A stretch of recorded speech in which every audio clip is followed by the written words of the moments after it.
We have friends who are evangelicals in the US, and they're being supportive.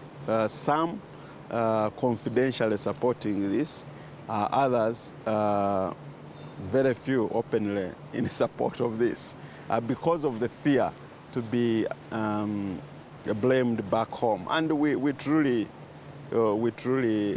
accept that. Bishop Christopher Sanyonjo was threatened with excommunication from the Anglican Church of Uganda for defending the rights of homosexuals.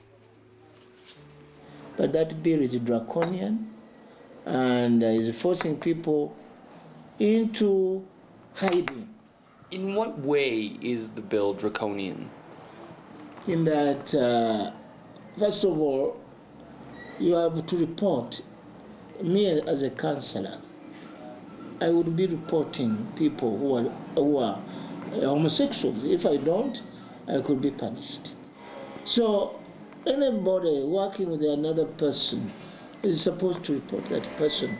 And again, the punishments, the penalties are so severe, ranging, say, from 5 years, life imprisonment, even to have some people sentenced to death.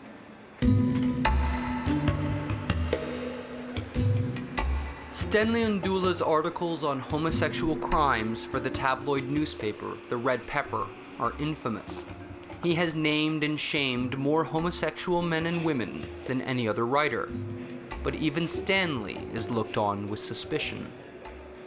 For them, they believe that anything you write about homosexuality is promotion. So they think that I'm working with the activists to promote homosexuality in Uganda. So it is quite tricky. Far from promoting homosexuality, the Red Pepper goes so far as to out homosexuals in its most popular section. No one is spared. I know very many people who were outed in that tablet, who lost their jobs, who lost their families, who lost friends, who were even discriminated the more. I know people who were bashed, I know people who were beaten, I know people who were harassed the more because they were outed in the Red Pepper. Do you feel that you're persecuting a minority? I don't know why they believe like that, but we are just being journalists, true journalists. Stanley tells me that the reason for such interest is that no crime is as hated as homosexuality here. When you commit homosexuality, they think all these other things like rape or defilement are just minor. So if you have done that one, you can do everything. So here in Uganda, being a rapist is minor compared to being a homosexual? Yeah, to the public eye,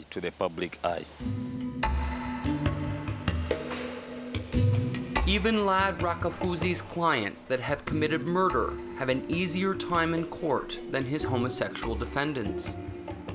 The Constitution makes the same guarantees to any person accused of any offense. But the court of public opinion here is that these guarantees are easier available for other crimes, including murder, than for homosexuals. It's better to be a murderer here than a homosexual. That's how it looks, because it seems they are saying that, you see, well, you can get annoyed and kill your friend. It's a human thing. It's human to get annoyed and kill, or out of jealousy or that kind of thing. But homosexuality, that's like having like a pig, you know, that kind of thing. You are reducing yourself to an animal. So that is the argument of my people here.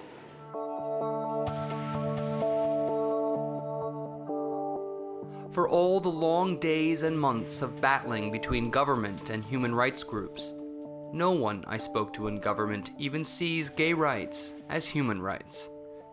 The issue of rights is rather suspect, because if you argue that a perversion can be a right, then anything will become a right. You know, robbing others will become a right. Sleeping with your mother when you're a son will become a right, and nobody should stand up and say don't. No, it's simply a ploy by people who want to pervert the way nature is, really. and, you know, and they want to impose it on the rest of us. We have not launched a hate campaign against homosexuals.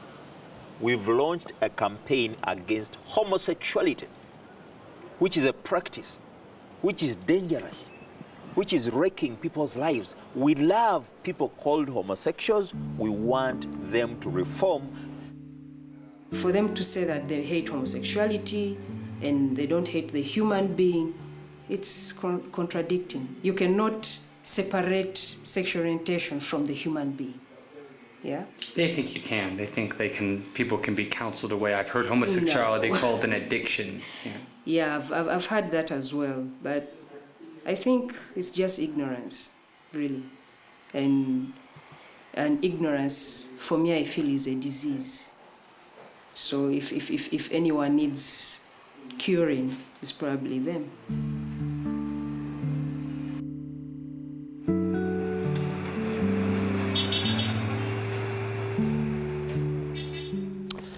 According to the International Lesbian and Gay Association, 7 countries in Africa and the Middle East currently have the death penalty for gays. What was that last comment in Aaron Lewis's piece? Ignorance is a disease. Says it all, really.